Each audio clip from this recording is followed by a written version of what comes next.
I woke up to the feeling that I wasn't alone. The room was dark and silent, except for the slow, steady sound of someone breathing much too close. It was the last weekend before school started, and I was at my best friend Hannah's house for one final summer sleepover.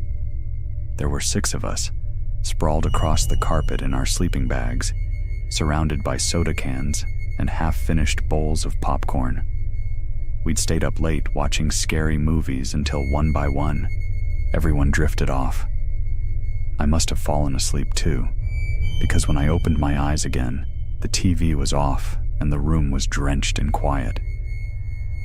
That's when I noticed it. Across the room, just beyond the glow of the street light slipping through the curtains, someone was sitting upright. Not in a chair, not in a sleeping bag, just cross-legged on the floor, perfectly still. At first, I thought it was one of the girls, maybe playing a prank. But the longer I stared, the more wrong it felt. The figure didn't shift, didn't blink, didn't breathe the way you'd expect. I whispered Hannah's name, but she was snoring softly beside me.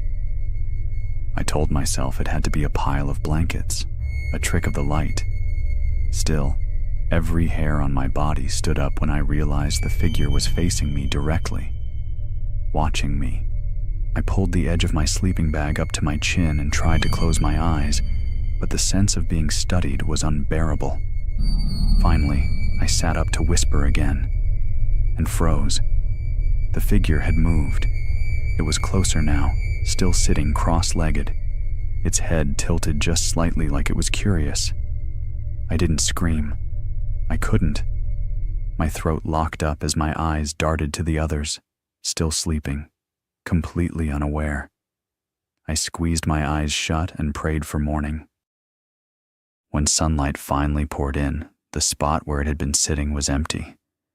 Everyone else woke up groggy, laughing about the movies, while I stared at the floor, trying to convince myself I'd imagined it. But later, as I rolled up my sleeping bag, I noticed something carved into the wooden floor beneath where I had been lying. Just 4 words scratched deep into the wood. See you next year.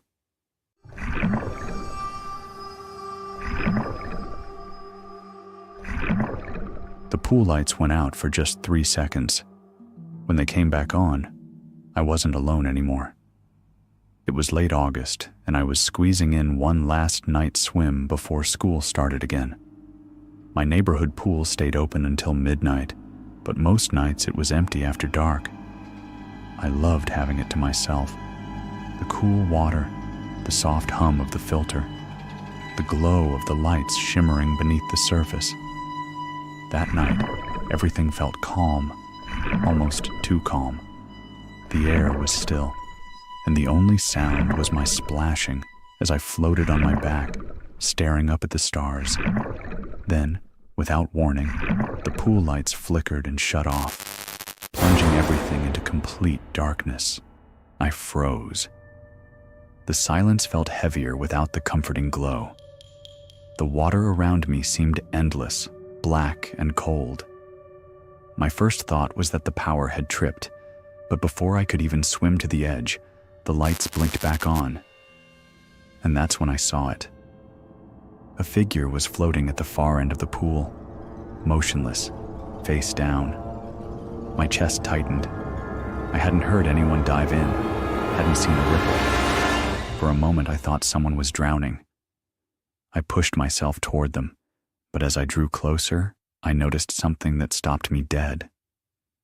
The body wasn't sinking or moving with the water. It was perfectly still, as if it were just lying there on a solid floor. I backed away slowly, heart pounding, when the lights flickered again. Darkness swallowed me, and I thrashed toward the ladder, my hands slick against the wet metal rungs. The lights buzzed back on a second later, and my stomach dropped. The figure was gone. I scrambled out of the pool, dripping and shivering, scanning every corner of the deck. There was nothing. No wet footprints, no sound of anyone leaving. Just me. the water rippling from my panic, and the faint echo of something I couldn't explain. I never swam there again at night, because I can't shake the thought that whatever I saw that night, it hadn't been trying to drown. It had been waiting. I could hear footsteps in the corn, always a few paces behind me, no matter how fast I pedaled. It was the last evening before school started, and I was riding my bike home from a friend's house. The sun was dipping low, painting the sky orange, and the dirt road that cut between the cornfields stretched out in front of me like a tunnel. The stalks on either side were tall, swaying gently in the breeze. I'd ridden that path dozens of times before, but that night it felt different, quieter. Halfway through the stretch, I heard it, the crunch of heavy steps on dry husks coming from inside the corn. At first, I thought it was just an animal, but then the footsteps matched my pace. When I slowed, they slowed. When I pedaled harder, they quickened too. Always close, but never visible. My chest tightened as I glanced over my shoulder. Nothing but endless green stalks shifting in the fading light. I gripped the handlebars tighter and pedaled harder, the chain clanking as my legs burned.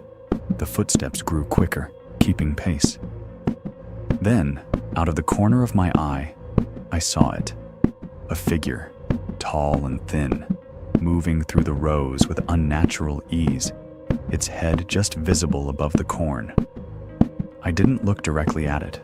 I couldn't, but I caught the shape. Hunched shoulders, arms too long, keeping stride with me as if it had been waiting. The path ahead suddenly felt endless.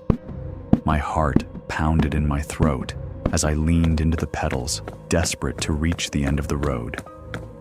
For a moment, the footsteps vanished. I dared to glance to my right. The stalks were perfectly still, empty. I finally burst out of the field-lined path and into the open road, my house just a few blocks away. I didn't stop pedaling until I was inside, the door locked behind me, my lungs burning. Later that night, I looked out my bedroom window toward the cornfield in the distance. In the pale moonlight, just before the rows disappeared into shadow, I saw something standing at the edge, still, waiting.